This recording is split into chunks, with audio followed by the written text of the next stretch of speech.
Let me answer it, but also broaden it more generally, because Romney got clobbered everywhere.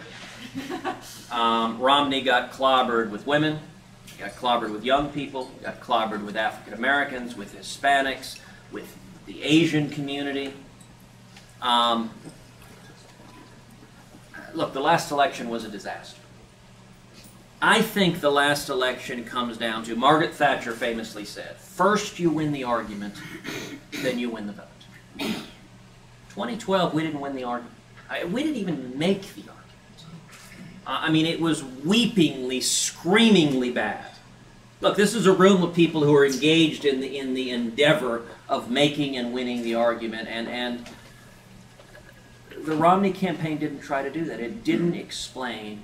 The free market system in this country has been the greatest engine for wealth creation, for prosperity, that the world has ever seen. And, you know, I think the reason we lost in 2012 comes down to two words: 47%. And I don't mean to comment. Look, I think Mitt Romney is a decent man, a good man. I think he worked very hard. But I think the narrative of the last election was the 47% of Americans who are currently not paying income taxes, who are in some ways dependent on the federal government. We don't have to worry about you. And I got to say, as conservatives, I can't think of an idea more antithetical to what we believe.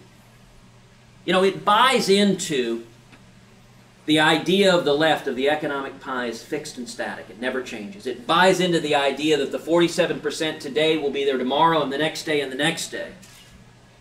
And you know, if that's right, if the economic pie never changes, then the arguments for wealth redistribution have real force. What we understand is that premise is deeply flawed, that it is a dynamic and growing pie. And the reason why such incredible prosperity has been generated in the United States is because of a free market system. There has been no nation in the history of the world that has allowed so many millions to come with nothing and achieve anything. And so what I've advocated for a long time is what I call opportunity conservatism, which is that every policy on the domestic front that we think about, that we talk about, should focus like a laser on opportunity, on easing the means of ascent up the economic ladder. We should view it through a Rawlsian lens. How does it impact the least off among us? And if you look at the so-called 47%, the horrible irony is the people who have been hurt the most by the Obama economy are the 47%. They are young people, Hispanics, African Americans, single moms. Because when you're hammering small businesses with $1.7 trillion in new taxes, with crushing regulations, you know what? It's not the CEOs who get hurt. Most CEOs are doing fine. The billionaires are doing fine. If you're flying a G5, you're still flying a G5. The people who get hammered are the ones climbing the economic ladder beginning. They're the ones that get laid off, that don't get hired. You look at unemployment right now. It's not uniform. College graduates have an unemployment rate right now of 3.8%. If you don't have a high school degree, it's nearly 12%. Hispanics, 10%. African Americans, 14%. Young people, age 16 to 19, it's over 25%.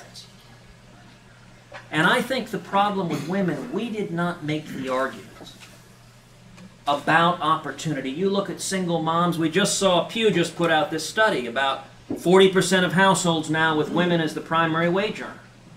There's several components of that, but one of the most concerning is 25% are single moms who are on their own struggling, and those single moms have been hammered the last 4.5 years.